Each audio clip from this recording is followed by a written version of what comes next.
Bonsoir Fally. Bonsoir. Bienvenue sur Original. Merci beaucoup. C'est une émission qui porte le titre de l'un de tes plus grands succès. Ouais. Donc c'était normal qu'on t'accueille quand même dans cette émission. On est ici dans ton fief, Paris. Ça fait quand même un certain temps. Ouais. Est-ce que tu peux nous expliquer un peu tes débuts quand tu as commencé à venir ici avec le quartier latin, je pense? Au début, je suis arrivé ici fin 99, début 2000. On devait faire Bercy avec le grand Moupao. Je suis arrivé, on dormait à Châtelet-Léal. À l'époque, c'était à l'hôtel Citadine. Et après, on a vécu ici pendant, on est resté 8 mois. On tournait, mais on revenait toujours pas rester notre base. Donc voilà, et je me suis attaché. Et puis voilà, on a sympathisé avec les gens, on s'est familiarisé avec beaucoup de monde, avec la ville, avec le pays. Donc voilà. À tes débuts, à l'époque de Droit Chemin, je me souviens que ça disait Fally, très bon artiste, très bel album, mais il essaye de faire comme les Américains, il essaye d'être comme les Parisiens. Aujourd'hui, tu as une fanbase qui est plus à démontrer, tu as un Instagram avec énormément de personnes, et tu es vraiment un Parisien, et tu es vraiment ce que tu voulais être, en quelque sorte, à l'époque. Est-ce que c'est une satisfaction pour toi? Je pense que le plus important dans la vie d'une personne, c'est de savoir s'adapter facilement. Vous savez, moi, je suis natif de Kinshasa, Bandal. Comme je vous ai dit, ma jeunesse, moi, je suis arrivé en France, j'avais, je crois, 20 ans, 21 ans. Aujourd'hui, ça va faire plus de 16 ans que je suis résident en France. Bon, je reste un Quinois. Mais bon, je suis parisien quand même parce que... Tu es moi à Bandal. Ouais, toujours moi à Bandal, même si je dors plus souvent vers de l'autre côté. Mais bon, je reste un Dalois comme on dit. Et puis bon voilà, il y a quand même un côté parisien en moi. Paris m'a accueilli pendant 16 ans, donc c'est pas négligeable. C'est pas négligeable. 10 ans de carrière, on va revenir sur ça. Dans un de tes albums, tu disais « Je ne suis peut-être pas encore le meilleur, mais le prochain sur la liste ». Ouais. Où est-ce qu'on en est avec cette liste? Je sais pas. Je ne pense pas être le premier ni le meilleur, mais bon, on travaille. J'espère que après la sortie de mon 4e album, je serai peut-être le 2e. En haut de la liste. 10 ans de carrière, 4 albums, Droit Chemin. 3 albums. 3 albums, le 4e est en route. Voilà, en route, voilà. Arsenal de belles mélodies, Power. Qu'est-ce que tu retiens de ces 10 ans de carrière en solo? La détermination, vous savez. Ça fait 10 ans. Je rends grâce à Dieu parce que, vous savez, au début, personne n'y croyait, personne ne m'avait donné la chance. Et aujourd'hui, je suis en train de préparer le 4e et le 5e album en même temps. Donc voilà, pour vous dire que la détermination, la volonté, la chance, le talent réunis, c'est ça qui fait de moi ce que je suis aujourd'hui. Tu penses que tu as eu beaucoup de chance parce qu'il y a des gens qui ont du talent comme toi, qui ont commencé comme toi au quartier latin ou même dans ton premier groupe, qui n'ont pas forcément cette longévité. Comment tu expliques ça, toi, par rapport aux autres? Je ne peux rien dire parce que je ne suis pas Dieu. Mais je pense qu'il y a pas mal de gens qui sont plus talentueux que moi. Sauf que Dieu ne donne pas... Dieu ne donne pas tout. Moi, c'est vrai que j'ai eu la chance, mais il y a aussi le talent, la détermination surtout. Parce que le talent peut être là, mais il faut avoir la détermination, il faut avoir le respect de ton travail, et puis voilà, il faut être sérieux. Ouais. Alors, ton prochain album s'appelle 14, si j'ai bien compris. Mm-hmm. Comment tu expliques ce titre-là? En fait, c'est un nom provisoire, ça peut toujours changer. D'accord. Je voulais faire déjà un clin d'œil et puis remercier le bon Dieu pour les 10 ans de carrière et puis le 4e album. Voilà, moi je suis quelqu'un de créatif, j'essaye de réfléchir, mais je pense que même à 2 semaines de la sortie de l'album, ça peut encore changer. Toujours changer. Ouais. D'accord. Donc c'est une affaire de chiffres. Moi je voulais rester sur cette affaire de chiffres-là. j'aimerais te proposer 3 dates marquantes dans ta carrière. Tu commences par talent Ma carrière latent. solo ou ma carrière musicale? Musical en général. Ouais, en général. On va revenir à tes débuts. Le premier groupe, Talent Latent. Ouais. J'ai écouté, c'est pas mal. C'était un rythme assez wingé. Qu'est-ce que tu penses à cette époque-là? Tu avais déjà cet objectif-là, d'avoir cette longue carrière-là. Tu pensais que tu pouvais être à ce niveau-là aujourd'hui? En fait, Talent Latent, c'est pas mon premier groupe. Mon premier groupe, on a commencé vers les années 94 avec New City, avec de Flamme Capaya, mon pote qui aujourd'hui, je pense qu'il joue plus. Il jouait, c'était le Wingé Maison Mère. Maison Mère. Ouais. Et bien avant, on avait commencé déjà avec des Sankara et comme ça. Et Talent Latent, c'était juste après, juste avant Quartier Latin. C'est là où le grand Mopa découvre un peu mon talent. Donc je vais dire, c'est la première fois que j'enregistre un album de 12-13 titres, professionnellement parlant, dans un studio Ndiaye. Pour moi, depuis à l'époque, je voulais être artiste et musicien. Et bon, c'est vrai que on dit toujours, nous à Bandal, la musique était un peu plus facile comparé à d'autres communes parce qu'on avait Wenge, on avait l'exemple de Wenge Musica. Et puis voilà, on essayait de copier ce qu'ils faisaient. Donc c'était un peu plus baigné dans la musique. Voilà, c'était un peu plus facile pour nous.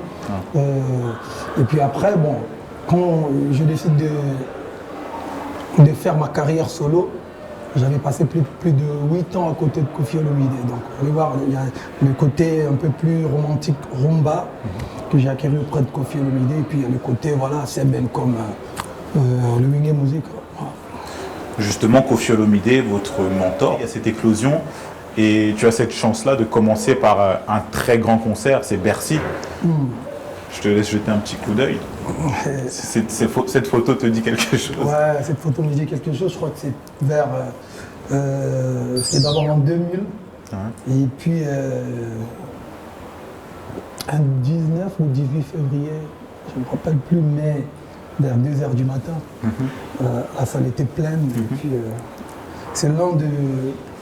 Je crois que c'est l'un de mes meilleurs souvenirs. Ouais. Qu'est-ce que tu retiens en fait de cet apprentissage chez Koffi Olomide pendant toutes ces années?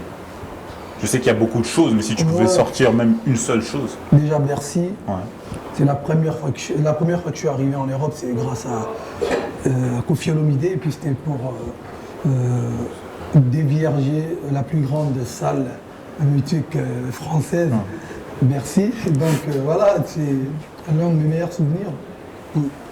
Alors, on va avancer. Ta carrière solo, on ne va pas y revenir parce qu'on sait qu'elle est couronnée de succès. Moi, je veux revenir sur cette image-là, les BET. Ouais. Qu'est-ce que tu ressens quand tu arrives comme ça à Los Angeles sur le tapis rouge? La troisième fois. Ouais. Dernière nomination en date. Dernière nomination en date. Malheureusement, je n'ai pas gagné parce que je ne suis pas anglophone.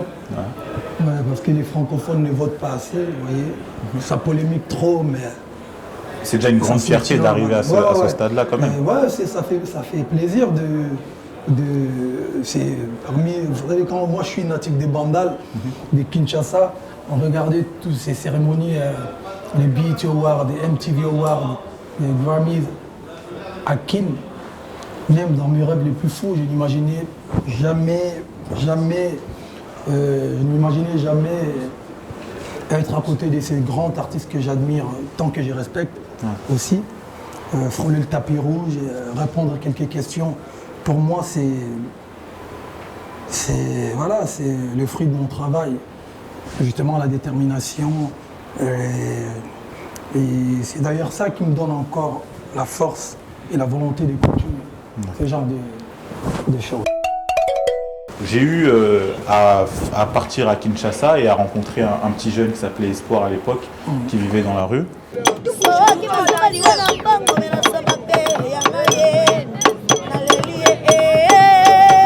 Au boule na weza nini na ndenge musique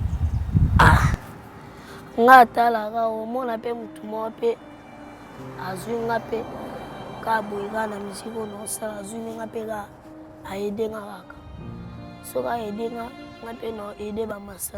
J'ai eu vraiment le plaisir d'apprendre que tu l'as recueilli et qui fait partie aujourd'hui de la grande famille de F Victim. Qu'est-ce qui t'a poussé à récupérer ce jeune garçon? Est-ce que c'est le côté artistique qui a parlé ou c'est le côté humain de Fally Ipupa?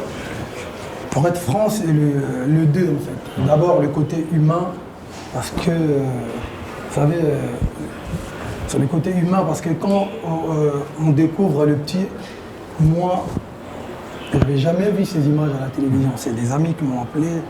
Voilà, il y a un petit qui chante très très bien. Il vit encore comme un chèque, comme on dit. Si tu peux faire quelque chose. Et ensuite, j'ai envoyé mes gens pour aller récupérer le petit. Et le talent, c'est bon, le petit, il est talentueux, on ne peut rien dire. Mais le petit qui chante comme ça, qu'il y en a tellement. Beaucoup, ouais. Moi, ça ne me surprend pas. Ouais. Je respecte son talent. Il a 13 ans comme mon fils. Ouais. Et il est talentueux. Mais aujourd'hui, ça fait plus de 5 mois qu'il dort chez moi à la maison. Donc, il va à l'école, on l'a scolarisé. Donc, voilà. Il commence à redevenir un enfant normal. Un enfant normal. Mais je pense qu'en tant que parent d'abord, c'est important pour moi qu'il soit vraiment encadré en tant qu'un enfant, comme mes enfants en fait. Il va à l'école, savoir dire merci, bonjour, apprendre à vivre. J'ai eu à le côtoyer, je sais qu'il a cette particularité d'être vraiment très fier, d'être un peu plus grand que son âge. Au début, il est déjà star dans sa tête parce qu'on l'appelait leader. Donc, tu vois, moi je lui ai dit, il faut faire un effort de redevenir un enfant de la maison, comme on dit. D'accord. Là, ça va, ça se passe plutôt bien. Et à l'école, ça va. Et bon, il est chez moi. Mais il y a un petit souci, je suis obligé de le dire, parce qu'aujourd'hui, la loi exige, quand vous récupérez un enfant qui n'est pas orphelin, il vous faut... Ses parents doivent me le donner officiellement. Ouais.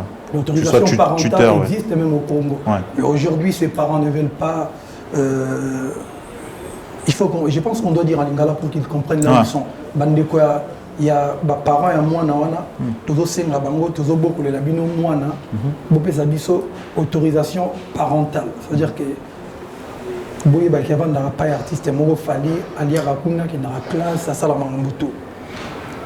Ça fait 5 mois qu'elle est là dans le Vous savez, les Congolais, ils aiment trop polémiquer. Pour ma sécurité, pour la sécurité de tout le monde, pour le bien de tout le monde, je pense qu'il faut passer l'autorisation parentale pour que Nazarana garde officiellement. À lui, on voit les choses, ceux qui ont autorisation parentale, on les a été, on est obligé de libérer moi. Bon, avec beaucoup de regrets, mais on a besoin qu'un jour, il va moi. Si vous comprenez, donc je suis obligé. Donc je pense que les parents là ils sont ça les fort bakutana bakutananga il a eu autorisation parentale quoi. Sinon ça sera vraiment avec un regret, mais bon, on sera obligé de libérer le petit. D'accord. Ouais. Un dernier mot, Fally, sur ta fondation Fally Ipupa. Ça recoupe un peu ce genre d'action, comme ce que tu as fait avec le Petit Espoir, et aussi ce concert au Stade des Martyrs, événement, pour couronner tes 10 ans de carrière. Ouais, je pense qu'aujourd'hui, avec la carrière que j'ai, Dieu me donne la force, la volonté de devenir un artiste connu. Mais c'est grâce aux fans, aux gens qui nous soutiennent pour qu'on soit ce qu'on est aujourd'hui. Les Américains disent « give back ». Ça veut dire qu'avec ma fondation, j'essaye d'aider avec le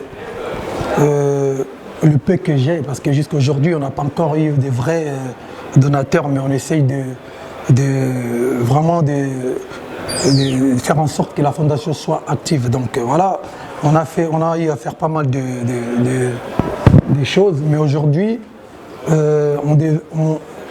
prochaine étape, je pense que après la sortie de mes albums, avec mes 10 ans de carrière, je tenais vraiment à faire un grand concert populaire, j'ai envie de dire, à Kinshasa pour remercier les gens qui m'ont soutenu depuis. Et puis voilà, donc la fête se passera au Stade des Martyrs de Kinshasa. On donnera l'occasion à tous les Kinois, à tous les Congolais de venir fêter avec moi le 25 juin à Kinshasa. Et puis le 26, il y aura aussi une autre fête. Mais voilà, avec la fondation, on essaie de travailler. Les gens qui veulent travailler avec nous, il y aura le mail et nos contacts. Voilà. Très bien. Ben écoute, Fally, je te remercie encore de nous avoir accordé ces quelques minutes. C'est moi qui vous remercie. Et je te souhaite plein de bonnes choses. Le concert au Stade des Martyrs et le prochain album, plein de succès. Merci beaucoup. l'espère. J'en profite pour dire à Roger merci parce que c'est lui, il est parmi les gens qui ont découvert le petit espoir. S'il te plaît, passe le message à ses parents parce que après, vous voyez, aujourd'hui, c'est bien. On veut garder le petit avec nous, mais il faut vraiment être. Il faut respecter la loi. Sinon, ça sera un peu compliqué pour moi de garder le petit que je considère aujourd'hui comme mon fils, comme mon artiste. Voilà. Très bien. J'espère que Merci. le message est passé. Voilà. Merci à toi. Merci beaucoup. On est ensemble. On est ensemble. Ciao.